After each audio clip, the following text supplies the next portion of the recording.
and don't put a behavior chart on the wall. Don't do it. Rules. Don't put rules on the wall. Class rules. No. Because y'all didn't create them as a class. No. And you decided, here are the rules. No talking while the teacher's talking. No walking, no and you get a little key mind. He don't agree to none of that. I didn't agree to none of this, though. Right. It was there when I got girl, here. You put that up here before I got here. Those are your rules, girl. Right. They mine. Yeah. Homie, those are your rules, dog. They not mine. And so I'm not doing it. You knock them out. Right. Knock them out. Knock them out.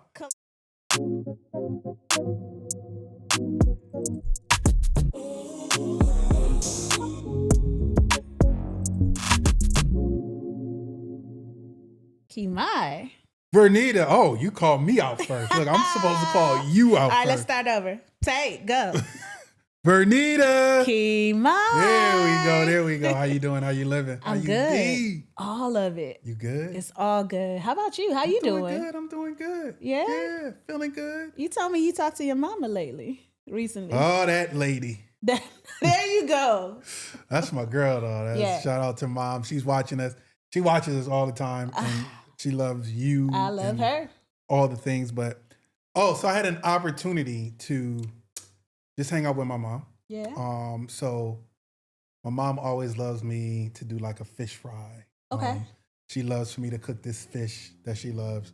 So I always you can fry fish. I do, and I do a damn good job at it. Somebody else says it's good. Yeah. Okay. They do. So it's top notch. I gotta cook you some. All right.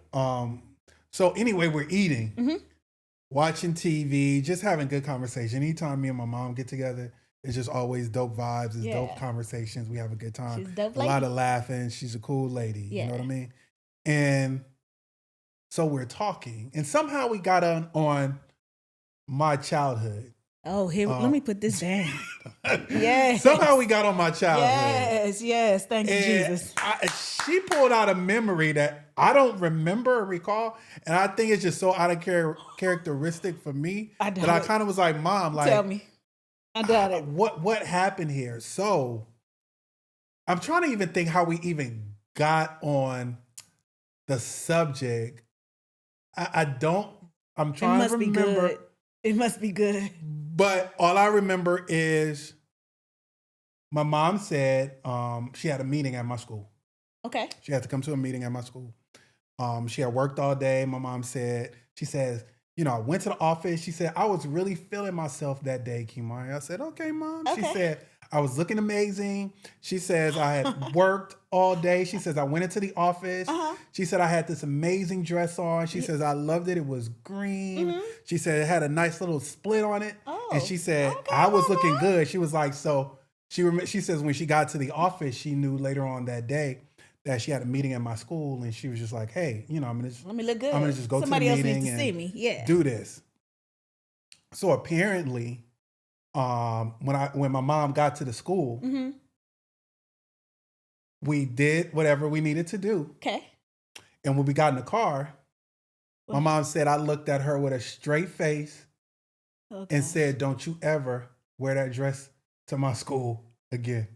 You what? Why? She said, I said, so I'm talking, me and my mom on the couch chilling. I said, what, Mom? Oh, you don't remember. And she said, you looked at me and said, hey, don't ever wear this dress. From y'all can't see his eyebrows, but they be going up and down when he got something crazy to say. Said, she does. I looked at her and said, why? Hey, Mom, don't you ever. And my mom was very adamant. She said it was the emphasis. She said, I literally looked at her and said, I said, how old was I, Mom? She was like, you were like in first, second grade. Oh, and she little, said, yeah. She says, I looked at her and said, don't you ever wear this dress to my school again. So, of course, I don't remember. And my mom is like, she has this vivid memory of her son telling her off. So me and my mom, we had a good evening. We talking, and I kind of felt bad. So I was literally like, Mom, I said that to you? And she said, yeah. And I said, so how did you feel? She was like, literally, she said, it crushed me. She says, I thought I was looking amazing that day. You were, Mama. She said, I thought I was looking amazing that day. You were. She said, and you literally was like, she said, with the seriousness is all get out. She said, and I looked her dead in her face and was like, don't you ever wear this. So I kind of was trying to picture myself like, would I really? Oh, I can picture it. Yes, you would.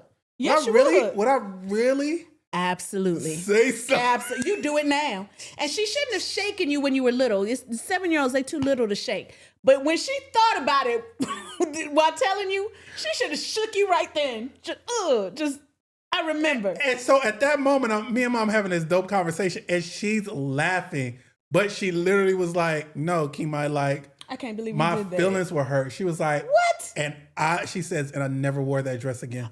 I should shake you now. And I was like, "Mom, like, did I?" You now. So it was like I was cracking up at first, but then I was kind of like, "That's not nice." Yeah, but also now I tend to. So I'm going to go and. So the fish fixed it because I don't think it did. Yeah, the fish was amazing. It did not fix it. She loved the fish. She loved the food. You gonna go? But I'm going to go out on a limb and say this. Here's what I don't remember it, and I'm not denying my mother's story. You said it. I probably did. No, you said it. I did. Yeah. But I'm now trying to go back and think of maybe the context of why I said it. Maybe. And it might have been. I'm just going to go out on a limb. I'm thinking because, my parents were divorced. Yes. At that time.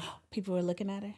I probably, if my mom was getting any sort of attention, I know that look from a guy.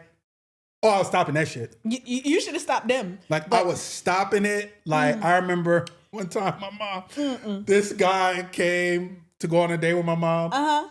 And he came in the front door, and I said, "Hey," and he says, "Hi," and I said, "Yeah, what you need? Like, what do you want?" We gave it the office. And he was like, "Oh, I'm here for," and I said, "Slam the door." You would do that. One guy, he was a bicyclist. He comes riding on his bike. Oh, did he have on biker shorts? Biker shorts the whole night. With the he was strap on the side. physically fit. Thought he was something. Punctured holes in that flatten that bike. That's another shake. You need another shake for that. You need. And he said, "I don't know. I just left it here." And I just was like, "And you smiling?" I'm sitting on the couch smiling. Like, I don't know what happened to your bike. When he does it, see how when he I don't know what happened to your bike. Craziness. Another guy, I remember one time he was like, "Oh, I want to get to know you." She should just meet them somewhere else. And your son. They shouldn't come over. And he wanted to take us to dinner, and the whole time we're in the car, I'm kicking the fuck out of the back seat. His seat. I'm going like this the whole time. Not saying nothing? He's driving because he's trying to impress my mom, but I'm literally in the back seat.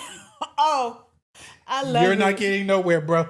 We couldn't have been. You're not getting nowhere, bro. Because I would have helped you kick. I would have helped you kick. So I'm more than sure. I'm just going to go out on a limb. That you said it. I probably did say it, but I was at school. Somebody probably looked at my mother. I think that's and looked a little too long or too hard. And you didn't say nothing to them. I didn't want that smoke from that dress again. So I told her, Kimai, sometimes women get dressed. I've been in the mirror and been in that situation where you get ready for work and you're like, somebody else got to see this. Like, it's not just the work people. We do it, ladies, we do it when we leave in the hair shop. Like, when she finished my hair and I was going to go home, I was like, I can't go straight home. I got to go show this off. Somebody got to see I got to go show this off. More than, no, but yay, my husband saw it. Thank you. But you want to show off. You want to show off a little bit. You definitely said it. I said it, and I feel low key bad. And you said now, it because as an adult, she should have shook you. But when you said it, I probably had great reasons for it. I'm just saying. It probably was great reasons. See the hands? When your hands do that, craziness probably comes was out. Great reasons for it. I don't. But as an adult, I look at her and be like, as an adult, she should have shook you.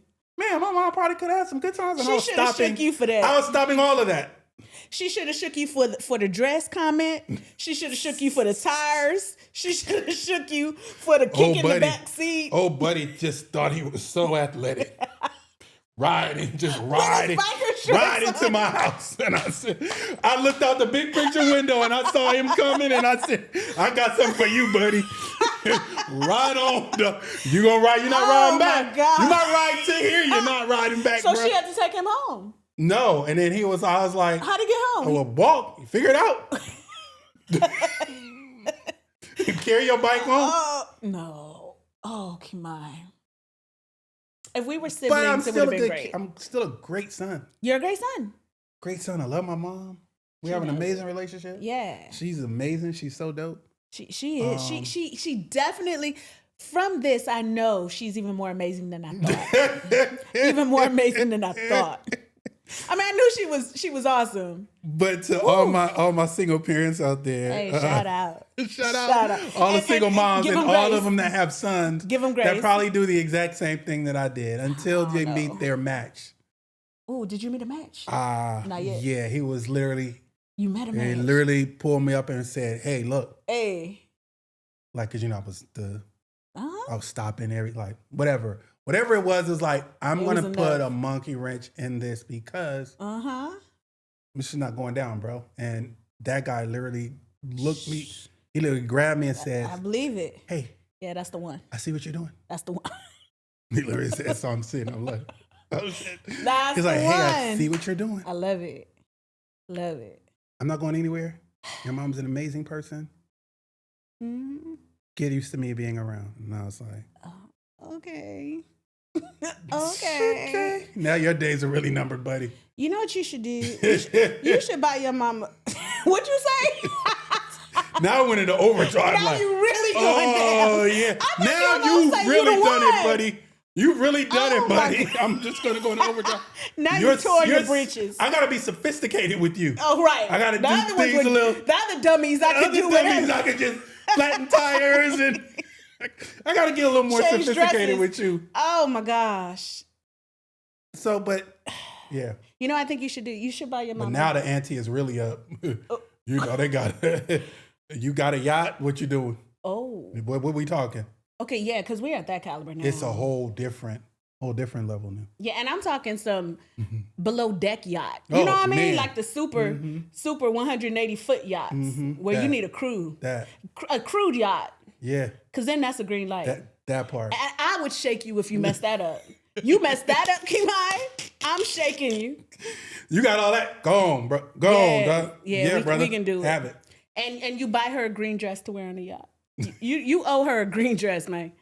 And welcome to Skoolturf, y'all know her green welcome dress. to Skoolturf. I'm your amazing host.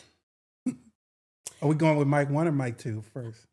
Did we keep saying mics? Am I still mic 2? Tommy, they still the same. Yo, we don't have to talk about this before. But I'm with my amazing, my lovely, my beautiful, my talented, my smart, her vacation hair ready self. Yes, sir. Bernita. Kimai. Yeah. Kimai, you're amazing. And I'm just holding it up because, you know. Yeah, you're dope. I wouldn't be here if you weren't. I trust me. I know. I got something because if I didn't have nothing, she would not. You would not be here. At all.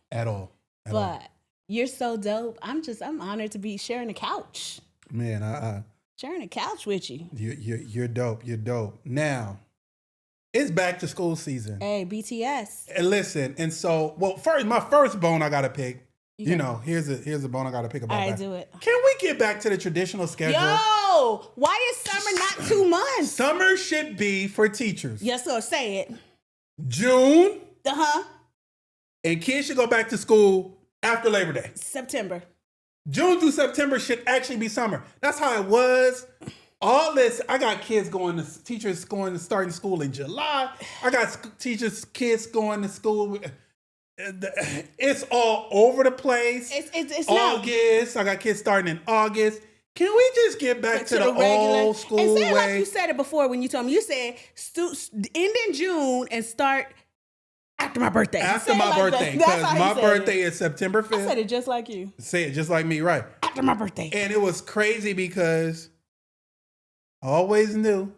After your birthday. Don't start that school before my birthday because I'm not going to be there. You sound like you were just about to I'm cuss. I'm not going to be there. So you do really good to have your school start after September my birthday. 5th. That's what the country did for you? It was crazy. So all of my birthday parties had to kind of situate them. It was the end of the summer party. Well, no, I had to, but then it was crazy because my birthday fell on the day, right, where, hey, I can meet some new people that I might want to invite them to my birthday party. So you waited till school started? Of course. Because I want to maximize. I want to maximize all the people that can come. Of course. So you get the old friends, the OGs. And the new. You get the new. So you get old gifts and new gifts. Because it's about those gifts. That's what I thought It's you were having gonna the gifts say. lined up. Having the gifts lined up. So you want everybody. Hey, my mom will be like, oh, we'll do it before Labor Day, before you go back to school. Lady, are you crazy? I want the gifts. The new ones. And I want the new kids, the old and new. the new parents to bring their new kids with the new gifts. Have two parties. Yeah. No, I don't want two parties. Is that too much? Say it. And you put the two in one. So it's a grand affair. I do think it should go back to a traditional calendar of kids need 2 months off. Teachers need 2 months off. And I mean 2 solid months. And the truth is, if you're doing it right, it doesn't take. Yeah. It doesn't take all what we're doing. We doing what we doing now. Are people getting smarter? Negative. Okay, so at least the scores don't show. All I want to know is whose great idea was this? Ending the second is usually the first second week in June. Yes. And come back after Labor Day. I don't see what the problem is. And with all the traditional holidays, we still get 2 weeks off for Christmas. Yep. Or winter break, now they call it. You get a week off for Thanksgiving. Now, low-key, a long time ago, I don't know how your district did it, but I had 2 weeks off in the spring. Like I had before Easter and after Easter, those weeks off. Yeah, I used a long time ago. I did and too. they used to separate President's Day. There was Lincoln and there was Washington. It wasn't President's Day. It was both. All of them. Right. And I still want Dr. King Day. I still want Cesar Chavez Day. I need all of those. All of those.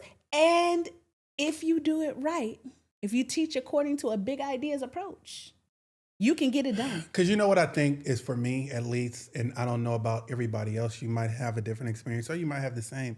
I think summer gave me an opportunity to just really be with my family. To reset as I'm looking at it as a kid. I got to go outside. I got to bike with my homies. Got to skateboard with my homies. Got to just be free and be me and hang out with my family, do stuff with my grandparents, travel. Summer was good for me. It was great. And so now as I think about educators, right? When you and I were in a class, when we had all of that time, I traveled a heck of a whole lot, partied a whole lot. So when it was time for me to come back into the classroom, I was ready. I was able to give those kids everything 100%. That I have. I'm kind of worried because of us trying to monopolize so much of kids' time and teachers' time and everybody else.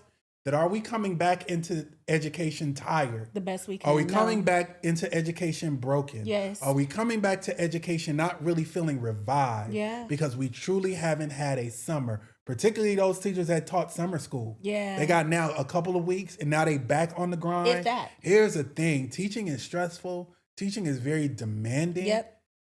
And let me cautious just by saying if you do it right. If you do it right. If you do it right, it's stressful, it's demanding, and I think we need to go back to honoring educators and really giving them the time that they need and deserve. I just think we're doing too much. We got school districts now, they don't even want to do Christmas break anymore. Now there's a winter break where they're like, come to the winter session. It's trying to get learning give and teaching. Give the kids and teachers a break, man. And it's like, oh, we've got a fun of summer. For what? What's the fun? Right. For 4 weeks. Come on. I just want us to get back, as we welcome back to school season. I'm really on a crusade. And I don't know, can we get back to people just really having the time to recharge, rejuvenate, I'm with you. Experience life. I think you and I know, you and I are getting ready, the whole team, we're getting ready to head somewhere and have a nice retreat. But the reality of it is you get to clear your mind. That's where new ideas emerge. That's where new thoughts emerge. And I hate particularly, and this might be sensitive, but when we start talking about the working class, they don't have opportunities to travel. They're so busy trying to make money for family and trying to make money for their communities and trying to support family members. And that's why I get mad when a lot of corporations don't give people time off.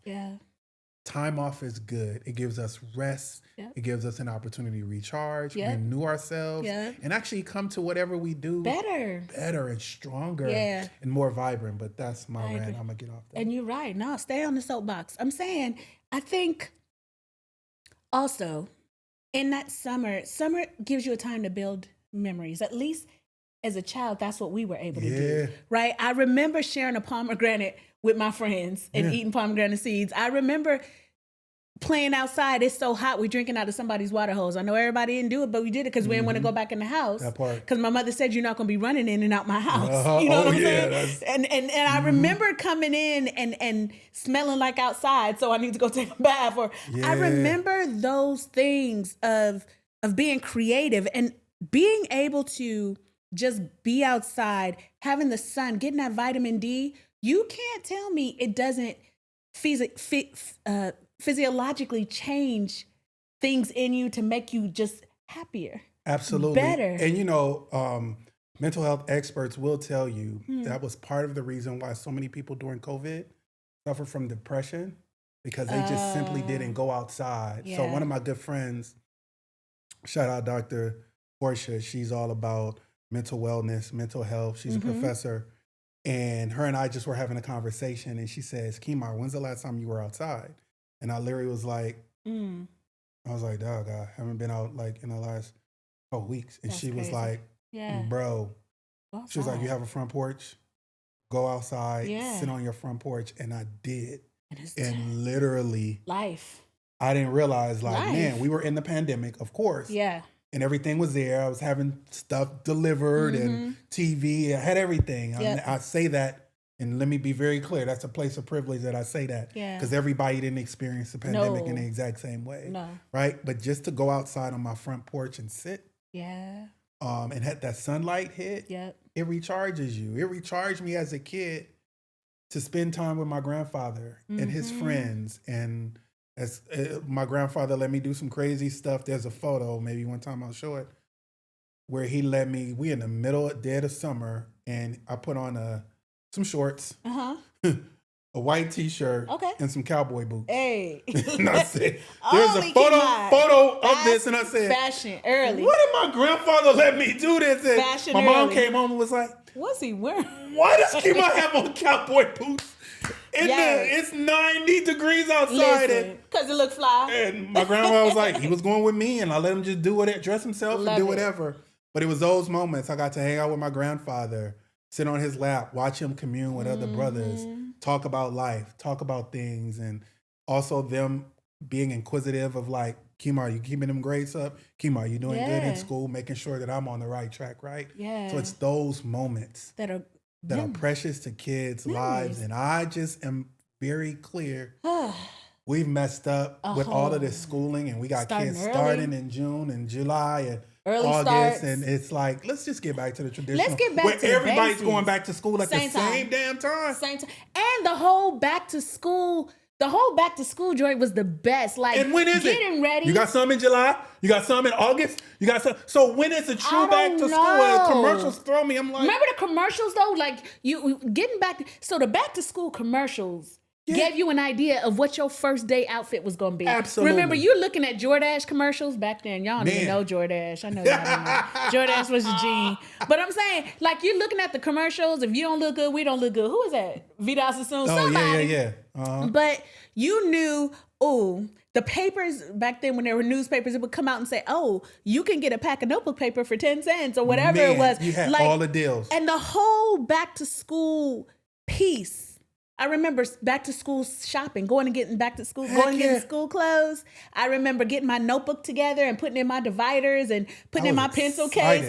We were some nerds, bro. I loved it. I used to love just putting my folders and stuff together. Yes, like, getting ready with your whole thing. I'd be like, I'd lay my clothes out. First day outfit. The sneakers, I had the sneakers off. I had the sneakers laid off. Oh, gosh. And I told Mom, we don't have to worry about nothing else. Just give me the shoes. Sneaker. Okay. Like I would go to Foot Locker and just be like, Foot Locker. This is the important part of the outfit. I'm saying. The only back to school, first day of school day that I was really disappointed. I was so excited, Kimai. And I had my outfit, because you wear your best outfits the first 3 days, right? Oh man, you kill it. Outfit number 1 though is the one that's gonna put you on the map. You like, I'm gonna set this off with. I had on my stonewashed jeans and my little pink Guess shirt. What's that? A Guess shirt? It's spring. You remember spring? I think it was called spring. Okay, so I was so excited to go to school and wear this outfit. I might have been 3rd grade. Kimai, I slept in the outfit. I took a bath, but I slept in the outfit. You was ready? My You mom, wasn't ready. Man, I wake up. My mom comes to wake us up, for school, whatever. In 3 minutes, I'm like, I'm ready to go. And she's like, Did you sleep at night? And I think she was asking rhetorically. Yeah. I said, yes, mommy. She said, you can't wear that. You want to talk about tears flowing. I know you was what? hot. You can't wear that to school. I know you was slept hot. in that. What would possess? And then she gave me a whole lecture. What would possess me to sleep in my clothes? I said, lady, this is my first day of school outfit. Can I wear it or no? And you can't wear that. I had to change my clothes and put on my second best outfit. But I was done. I know you was mad. Oh, I was so done. Because I thought I was just being Miss Sparty Pants. Couldn't wear it. Nah, see, you had to be like me. I was in the bed. All the clothes was right next to me. I had it on. Shirt, pants, like socks, it was going somewhere. Shoes at the foot of the bed. Everything was laid right next to me. I slept, so I didn't move in the bed. So I didn't. What's in the bed next to you? In the bed next to me. Something wrong with you. I ironed it. Like I'm like, if you ever want an Iron King, like that's me. You iron like a boss? I've got family that'll come to me and be like keep my iron this. Like that's my jam. I throw it in the dryer. Everything was Iron crisp. King. All right. Everything was ready. And I just feel like we don't give kids enough time to actually miss through this. To actually miss school. If you just went to something 2 weeks ago, why are you going to miss it? Why are you going to be excited about going? No. Starting a new grade. And the fact, look at how long these memories, you and I talking about that. We done spent, 27 minutes talking about back to school. But the memories of the summer and getting ready and getting excited, those feelings don't leave or change. Here it is, 30 years later. Man, you still like... You know what I'm saying? You're like, I remember. Like, man, I remember that. It was just a good feeling. Yeah. It was a good vibe. It was. Just waking up. It was enough. And knowing that was the first day of school. And I'm afraid. Yeah. We just don't... Kids don't have that feeling no more because shit. I'm with you. You just left a month ago. Right. I'm with you. What's happening in these... what's happening in these education streets?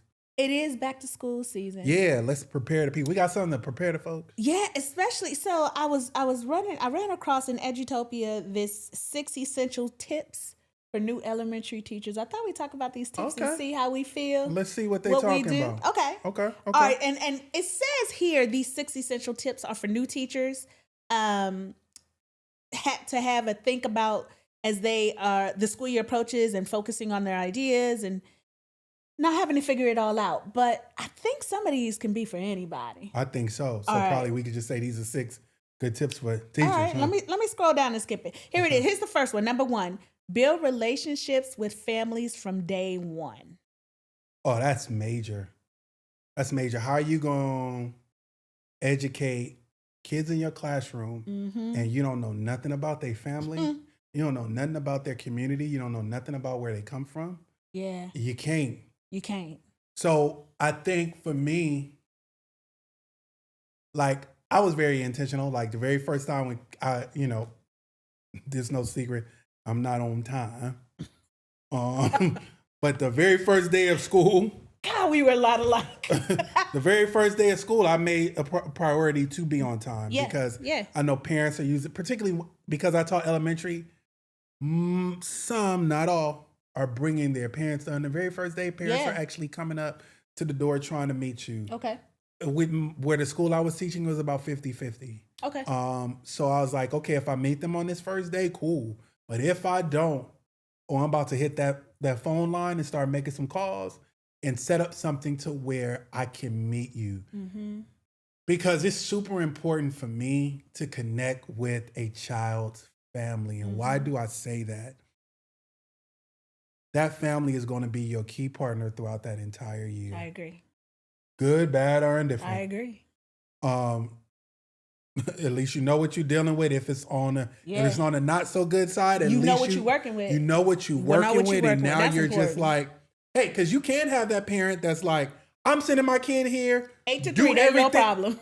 Do everything you can for them, and I'm out. Right. I need to at least know that that's what I'm working with. Right. And I also need to know that I'm working for the parent that's going to show up every day and be in my classroom all the time.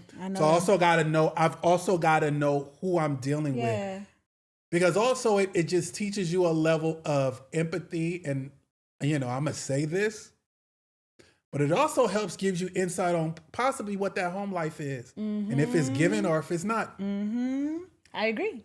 And it lets you know, like, this kid may need to be affirmed a little bit more because they're not getting this at home. Yeah. This kid may need to experience a little more love because they're not experiencing it at home. There may be some issues with mom and dad. This kid may come to school hungry, so I got to make sure that I tap in and have some breakfast waiting for him. This kid may be walking home by himself with a younger brother or a sister. So I got to make sure I look out for him or her as they navigate the neighborhood. Yep. There's a lot of levels. I agree. And so I think it's important for you to say, who are you? And most teachers go about it the wrong way. Because oftentimes they only call parents and want to meet parents when some shit is hit the fan or a kid is in trouble. Later, yeah. And I'm going to tell you something. Don't do that with black parents. If you got black children. Don't look at the camera and say it. Look at the camera Don't do that with black families. I hear you. Because their first response is going to be, and some Latinx families, their first response is going to be, you only reach out to me when my child is in trouble. So I was never having any of that smoke. Yep. You're going to get to know me. From jump. And I'm going to call you when your child has done some amazing shit. Right. And I'm going to call them when your child has done some not so amazing things. Absolutely. And we have a relationship that oh, Mr. Wilson gonna hit me up. Yeah, either way. He way. gonna slap my line, whether good, bad, or indifferent. Or whatever. So I never really had parents shaking on a call. No. Like, I had parents like, hey, what's up, Mr. Wilson? Yeah. Sometimes it would be like, you know what? I'm just calling because Bernita just killed in NAV today. She was amazing. She was awesome. Like, I would make those kind of calls. Yeah, deposits and withdrawals. You got to do it. And so there was a level of trust. Yeah. So also parents would tell their kids, like, I got a relationship with Mr. Wilson. Don't go in there acting a fool. How many parents gave you permission? Yeah. Parents was like, I told parents, whatever you want to do. I was like, I can't do that. Reporter. I can't. I'm a mandated reporter. I can't do this. But what I can do is step out if you need me to step out the classroom. No, but really, but that just speaks to the level of trust and commitment. Yeah. The first times, and at secondary, it is a little different, right? Because you're working with 150 kids. Yeah, how did you navigate that? I think the way I did it best, starting even before day one, was when I had the Algebra Project cohort. I know I talk about it a lot, but it was impactful for my teaching. Before I started the Algebra 1 cohort, I had 27 students, and we met with the parents in the summer. So we sent them an invitation to the library to come and meet me. Nice. Just to say, this is going to be your teacher, your child's teacher for the next 4 years. And they got to hear about me. I got to talk to them. And then they got to make a decision. Do you want me or not? Because once you said yes, it became a partnership. I'm working with your children here and you working with them at home, and we going to come together. And that before school connection led all the way to parent meetings. I had parent meetings that weren't by the school. They weren't school. I don't even think they were school sanctioned. I'm saying it now. But I had parent meetings one a semester. And those parents, they came, we broke bread together. We didn't talk about grades and stuff unless they asked me. What we did talk about was their children, how their lives were going, how I was doing. It was a whole relationship, but it fed into that phrase, it takes a village. We became a village. We were more than a community. Because I was going to ask you, Vernita, here's the reality. Like, and I've heard this a lot just from teacher friends and stuff. Parents seem to start checking out that middle and that high school level because they don't feel like they need to be that engaged. And I don't know, I feel like it's more even critical at that point. You're right. So how was that accepted? Like, you doing that? I love that you did that. Right.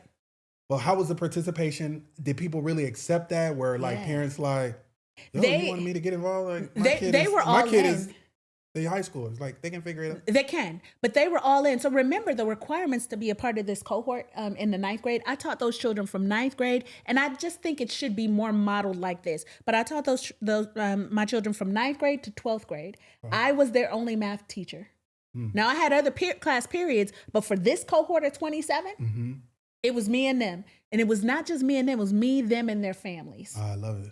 And so it was received because those parents came every time there was a parent meeting.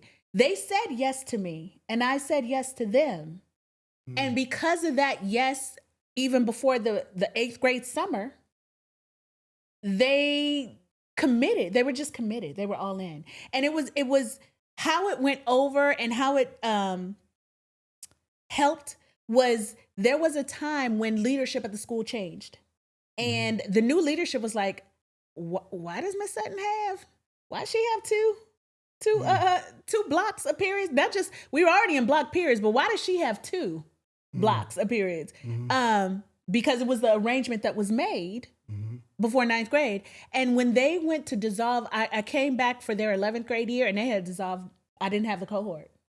And those parents said, listen, I don't know how much 27 children is, but for your ADA, but we will pull every one of these kids out. Every one of them, if you don't put her class back together. 10 kids is about $1 million a year. What I know they're not going to do is 27.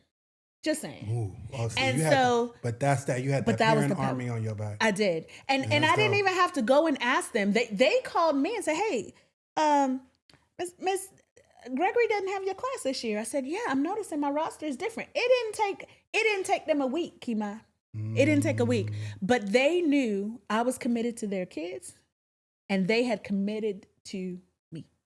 And that was it. So it does feel a little different at the secondary level because you're right.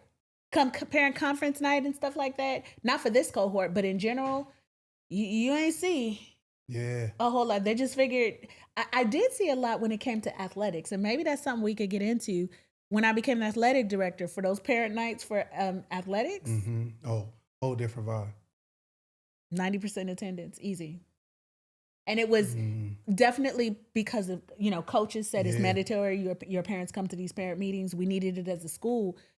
Parents came. They'll come to the parent athletic meeting, but they won't come to That's wild. Parent. Not playing. Not playing. The same energy. And that same energy. I need the same energy at sports and academic. Need the same energy. But I love that. And that's the important part of that parent piece. That's good. Yeah. No, that's good. That parent piece is important. So she got that right. We put a check. We check. Yeah, so hopefully those out there listening, you starting back to school, figure it out. Connect with your parents. I'm gonna tell you why. It's gonna save you a lot of headaches. Even if you take the first week and put in phone calls. I mean, I didn't do that. I had 150 kids. But even if you take the first week and you put in 5 phone calls a night, people gonna be shocked.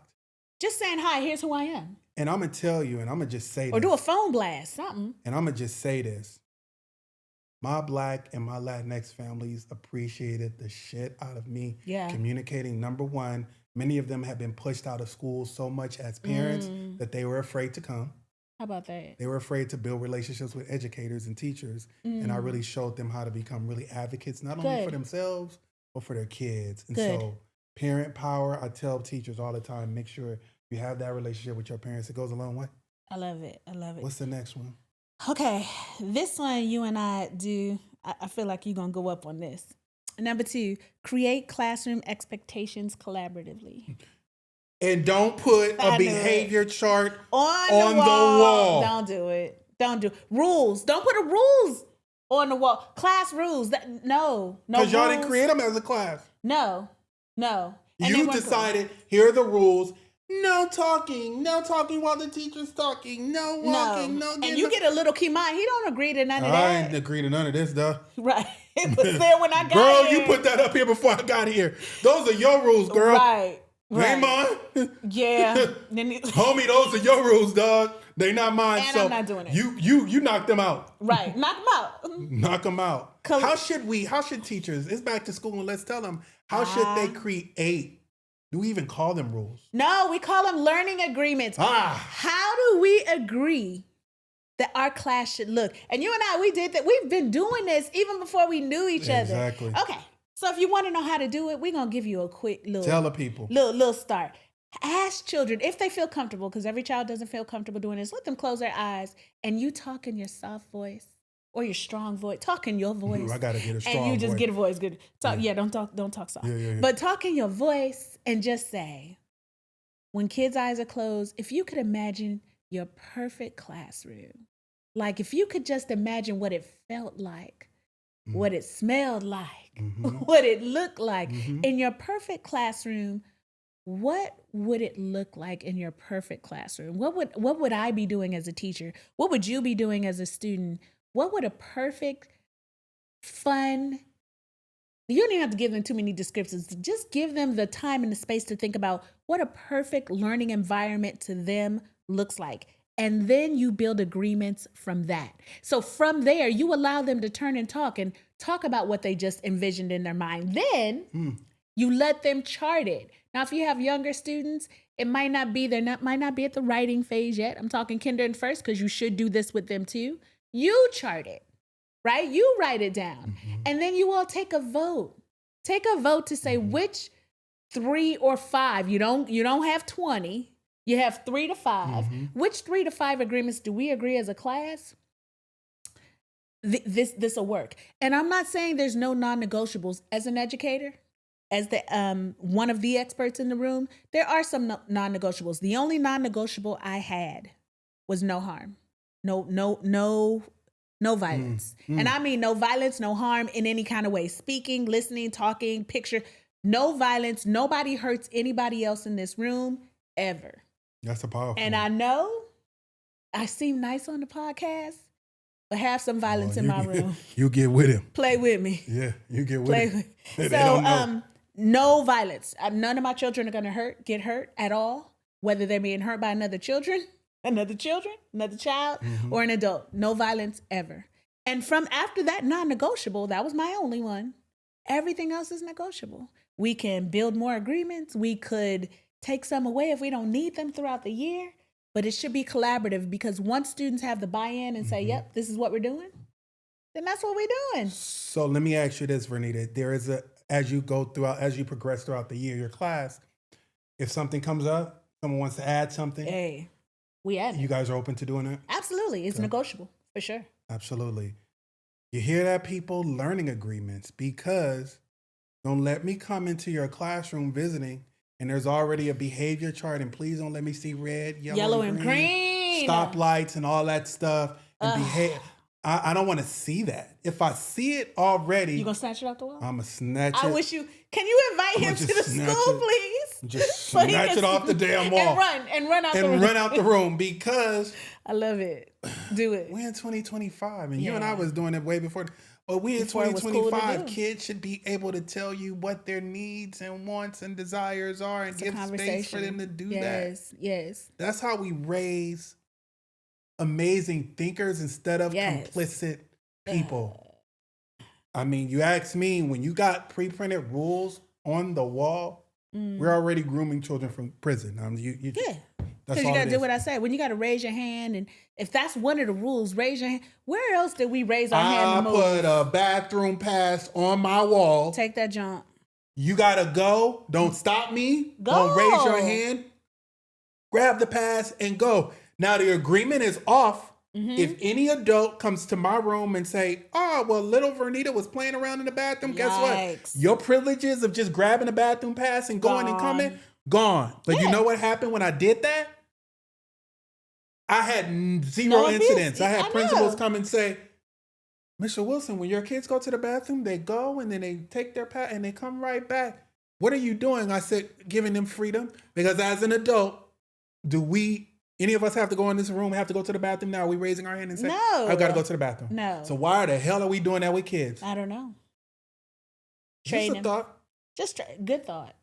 Good thought. And the whole idea of just raising your hand, you only do that as an adult. You only do that in a few places. Raising your hand for permission. Where do you do that? Prison. That part. Boss, can I? I need to. Yeah. Boss, can I? Right. And we did it back in slavery. Just part. saying. Just saying. That part. Right? Absolutely. You raising your hand to get, that's where this whole finger thing came. Yeah. Right? You raising your hand to get permission to do something. That is an innate human right to go do. Yeah. I mean, I've seen too many classrooms. I observed them. Kids are sitting there with their legs shaking, wiggling. And I've also seen teachers say, wait till this is over with. What? Go. No go. But there's trust that has to be developed. It is. So that word. Develop the trust. What's the All right, third so one? we agree. Classroom expectations collaboratively. Only we changed them to classroom agreements, Yeah, learning agreements. that's right. Love it. Okay, number 3, save your favorite resources. I'll read to you what they mean by this.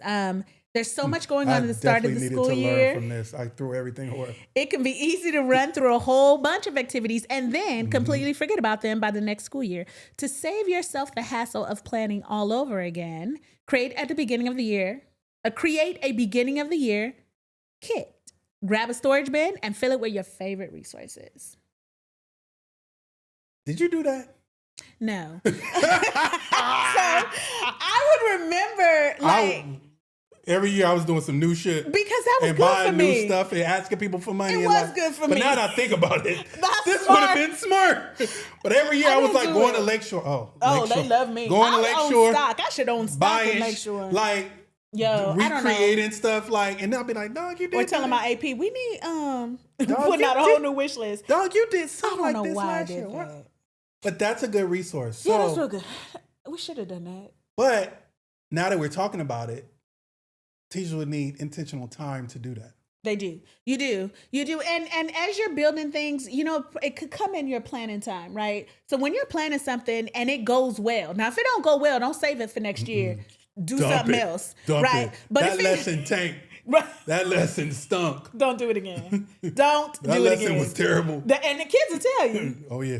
The kids, I mean, if you ask, My kids would be like, Doug. I'll be like, when you give we're tips, gonna try this again tomorrow. Let me go. Let me fix Let me it. go back home and workshop this. that's when you call somebody and be like, yo. Let me go workshop this with the homies. I'ma My tell kids you. when you ever taught a concept and the kids are sitting there like, You ain't talk, you never said nothing. and I would be like, It's not it's this the not worst. working. Let me go back and workshop this. It's the worst. See, I wasn't that teacher thinking like, oh no, like I'm brilliant. Like Like, it I ain't would me, literally it's them. teach some stuff and kids would be like, and then I was like, shit, this lesson take, dog. Is that how Go you- back and workshop this, bro. That face, is that how you looked at your mom when she had on I that did. dress? When she had You that had dress that on, I face, you're was like, and then I'm gonna fix this. she should have shook you. But yeah. So don't start from. I mean, and maybe that's also where we got our know what's for you, because starting new things new every year for me, it energized me. Like I liked it. I was getting ready to say, is there Yeah, a know nice what's right for borderline? you. Because I ain't gonna say no names, but we've been with teachers where Oh, they pulling out dittos. it's You the remember same, dittos? It's the same. I be like, I did oh that. girl, you did that shit When last you year taught me. with the exact same figures. Listen. With the exact same cutout. Like at some Everything. point, when do you bring in the newness and kind of I like? don't know. Oh, Because some of them they went a little too long with keeping the kit. The kit was it was 2010 cool. and the kit was 2000. Right. You're going to have to think of some new things. But It's 2025 and the kit is 2010. 2018. Yeah, it's time to do some new things. Okay. So yeah, I do think there's a balance. Okay. You got to find that balance. That's important. But don't reinvent the wheel every year if you don't have to with things that were successful. But can you be honest?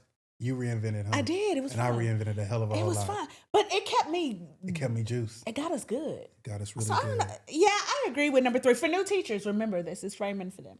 Okay. So they ain't got no kit. They can just start their kit. Start your kit. And then remix their kit Use it every next year. By Remix year it. 3, start thinking about how to make it better or different Yeah. or take it out. Yeah. Okay. Number 4. Oh, Create an art display. Oh, you might like this one. So do you have a bulletin board outside your class or in your class? I know how you decorated your class. I'm gonna leave this to you. Yeah, Hold I on. didn't do So it. create an art display. Whoever I was dating at the time, she did it. Oh gosh, I knew he was gonna she go did it. there. I didn't do it. Oh my goodness, who's gonna see this? You gonna get some phone She did it. calls, I some didn't. text messages. No, you're not playing. I You decorated couldn't my even own. get it all out. Were you I gonna say I'm just decorated my playing? own. Say I'm just playing. Right, let me read it. Create an art display. Decorate your classroom or a bulletin board outside of your classroom. This leans into John Hattie's visual learning, right? Okay, Making the visual space good so students can see their learning, right? So you got bulletin boards, you got I had a in my classroom where what do I call those? cabinets, the storage cabinets. Oh yeah, storage cabinets. Yeah. I created. I lined those with beautiful black paper, Oh, and then I had portraits of black mathematicians. Oh, come on, yeah. And so, and the goal was to make the wall. So see, I had mine just pictures taped on the wall. Taped up. You should have done. You did a whole nice. Yes. Well, I did that myself. Oh, that was you. That was me. Anything I did. You needed help. Tape on the back. Tape on the back. On the back. On the back. Did you roll it was on the back. I rolled it up. Good for you. Look at the corners. Okay. And then the one in the middle. Okay. So making the wall though, students were able, and everybody, let me just be honest, everybody made the wall. You know what I'm saying? Like everybody's learning should be up there. But they were on the wall. Making the wall was the goal because now you on a wall with mathematicians saying that you are all mathematicians. You're on the wall. So tell me about your visual. Well, I did. Now that you mentioned that, I did have a thing that I think is super important. I allow my kids to bring in pictures and photos of themselves and of their families. Hey. And we created this wall of family. And so it would just be a representation of not just what we do in the classroom, their lives outside of the classroom. Oh, that's fresh. And so I think that was always important. Just when people walked in there, like, we're a real vibrant community. And everybody, this is how we look and this is how we feel. And I think, love it. Right? Kids get the perception of, oh, it's not just you. Sometimes you can get in that when kids are together, it's like, oh, it's just you. Like, but no, like, this person has a mom, this person has a dad, grandparents, everything, church family, dogs, members, pets, all fish, all the things. And so when you create that wall, that's a beautiful display of the love that can also reside in your classroom. Did they add to that wall? I did that. That's the part I did. Did you? I did it. With the tape on the back? No, the in the four corners? In the background, I had a little help. Who, we didn't talk about it. You said it real fast. I don't think they heard. Who helped you decorate your classroom? I mean, there's a different. Okay. All right. Another podcast? Yeah. Was it different every year? I mean. Was it different every semester? Okay, no, that's your business. That's not my business. I'm gonna go ahead. Don't speak because I don't want to have to fight. But I'll fight for you. Don't keep my eye out. Punch somebody out. Okay, here we go. Number 5. So we agree. It is important. That's super important. Real important. I think at the secondary level, what would I do? Oh, I had a picture wall too, but it was voluntary. So behind me, behind my desk, I still have it to this day, even when I left. Students they would just, at the high school level, students offer you pictures. They offer you prom pictures and you just put them behind you. So behind me, I had, when I left the high school that I was teaching at and went to the middle school, I put it up at the middle school, but I had a wall full of the years of students that I've taught. Oh, and that's dope. That's fresh. Children just gave me pictures. They would sign the back, prom pictures, whatever, athletic pictures that they took, team pictures. And that was a good feel because you always just feel like you have it. So I think it's important. That's right. Okay, number 5. Okay. Incorporate student choice.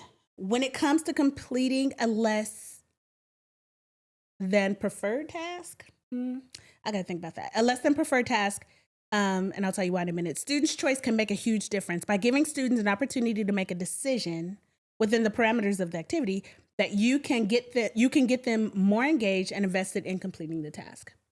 Now, there's a fine line. Oh, gosh. I'm all about giving kids choice and voice. But choice, run that back because there are certain things that I need them to do. Yes. There's also certain things that you can have complete choice and autonomy on. And so, are they making that distinction? It said within the parameters of the activity. I guess when I hem and hawed and I took a pause, it said for completing less than preferred task. And it specifically called that out. I think kids should have choice and agency in any task, whether they're excited about it or not. Absolutely. Okay. I agree. I'm with you 1,000%. And within the parameters, though. Yeah. There needs to be some parameters, because if they're not, it could compromise the learning. Absolutely. Absolutely. Because it could be something that's of value to you, and then you got a kid saying, oh, yeah, I don't want to do that. Hey, bro, I'm not really giving you that choice.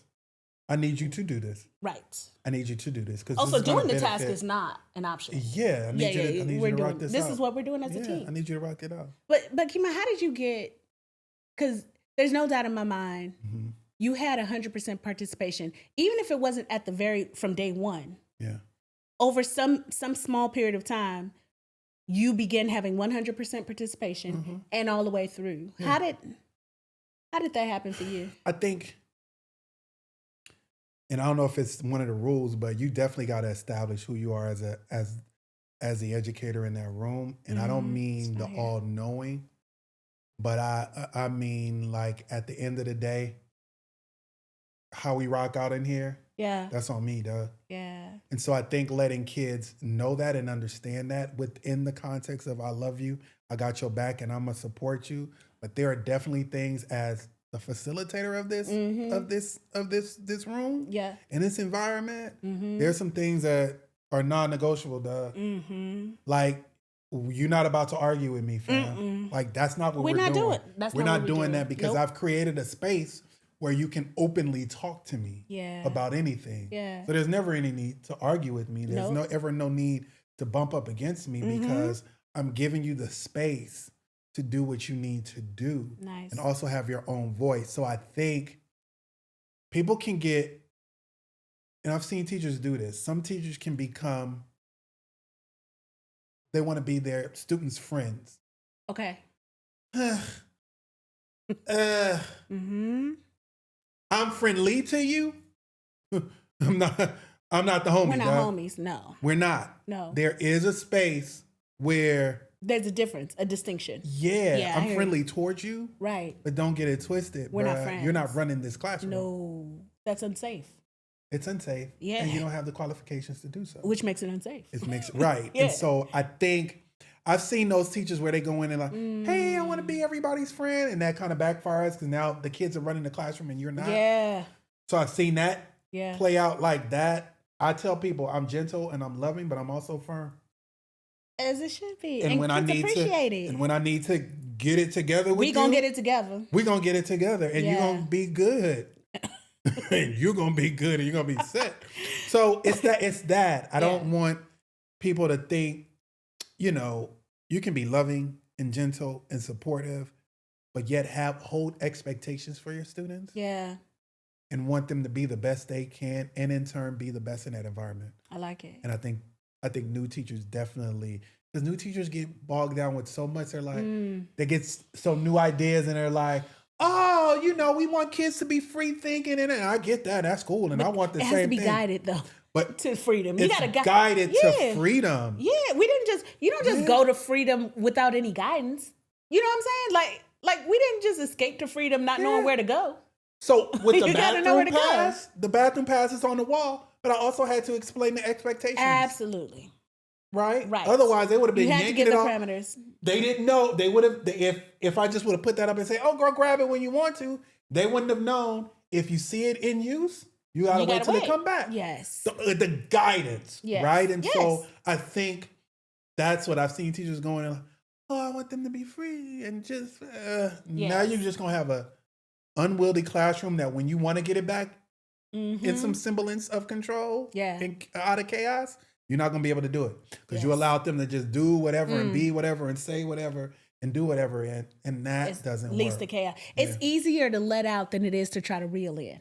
Absolutely. Do you know what I mean? So starting off as a place that you all are there together, but it becomes a shared space. The classroom becomes a shared space. It doesn't start off as a shared space right away because it has to be learned how the sharing and learning agreements have to develop, right? And so you're right.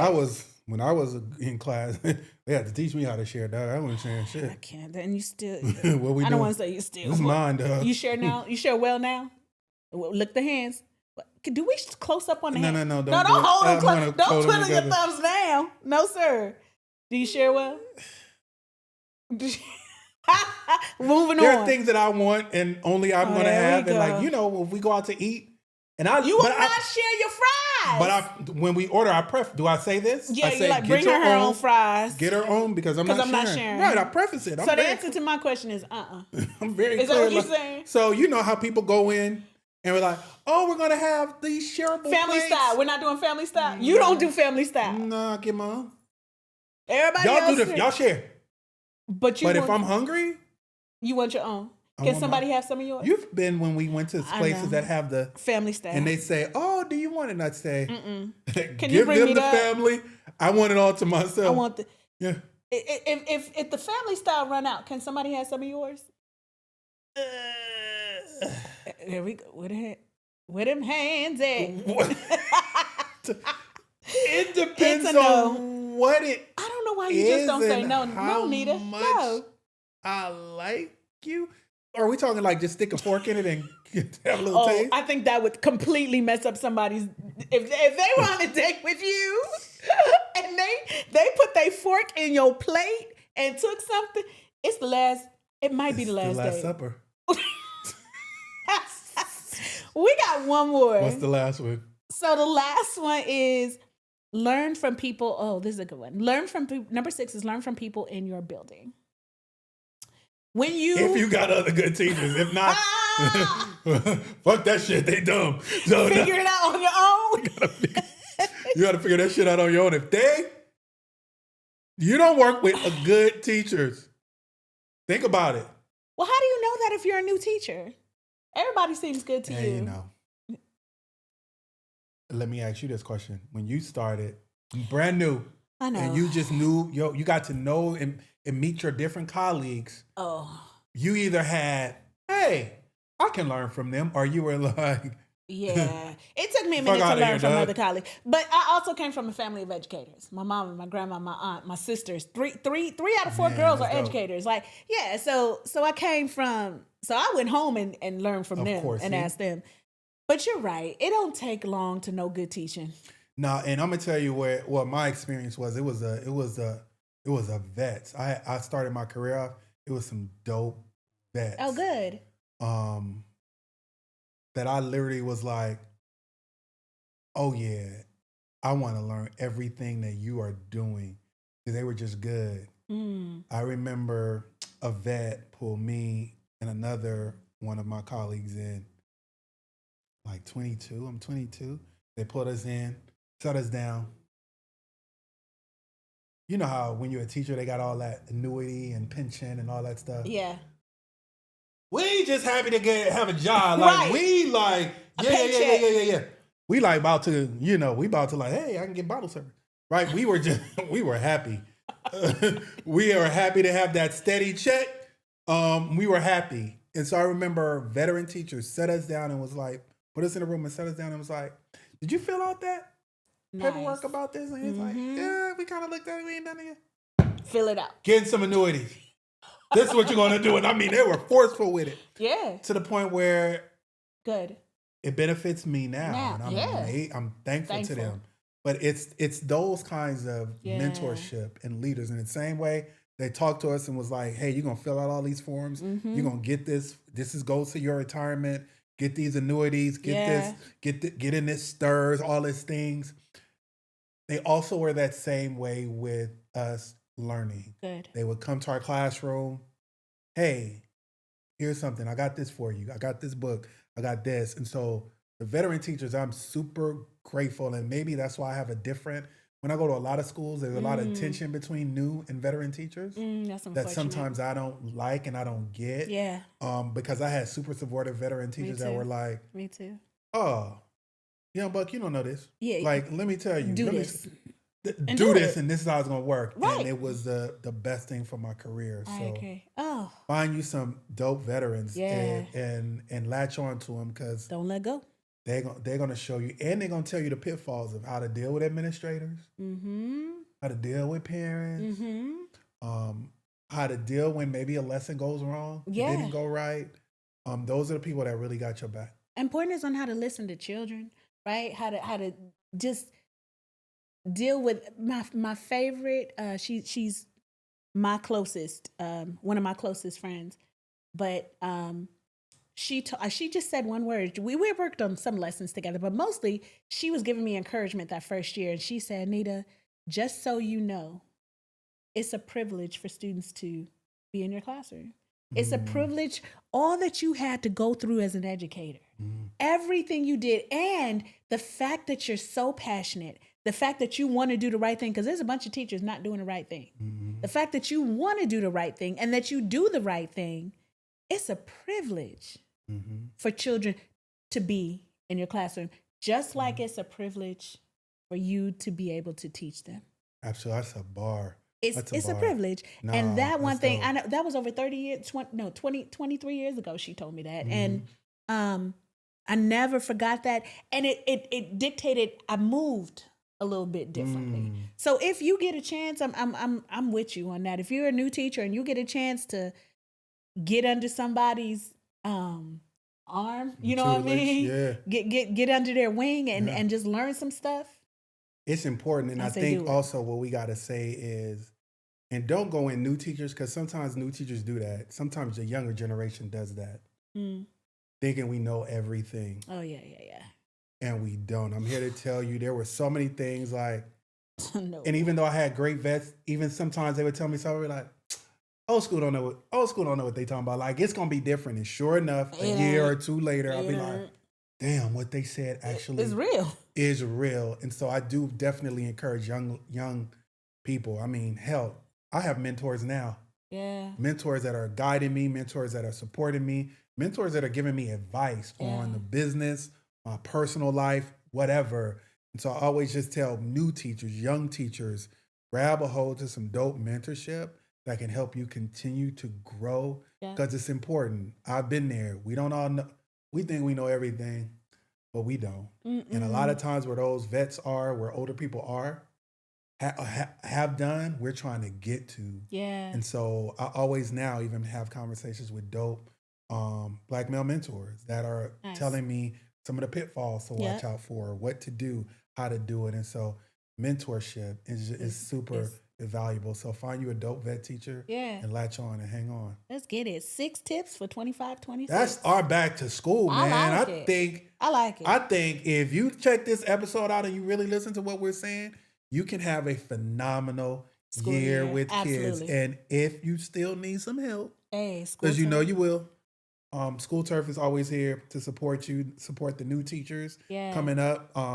Some new ideas, new ways of doing. Lab. You know, you want to add some immersive tech into what you're doing. We'll bring Tommy along. He got his camera. He'll do all the cool stuff. We'll bring Andrew in the building. Right, our crew here. Listen, Skoolturf is where it's at when you really just want to reimagine what education can look like. So follow us on all our socials, all the platforms. You can go to Skoolturf, or you can go to Equations to Success. You'll find out all the dope information about what we do, how we do it, and more importantly, who we are. Because we care about people, we care about kids, and we want to make sure you as educators are prepared to do the job that you are doing. Vernita? Kimai, this was good. This was good. I feel like I want to go back to school now. Yo, we could do it. No, we just finished the summer. Labor Day. After Good job, bro. Good job. Thank y'all for watching. We'll see you soon. Peace.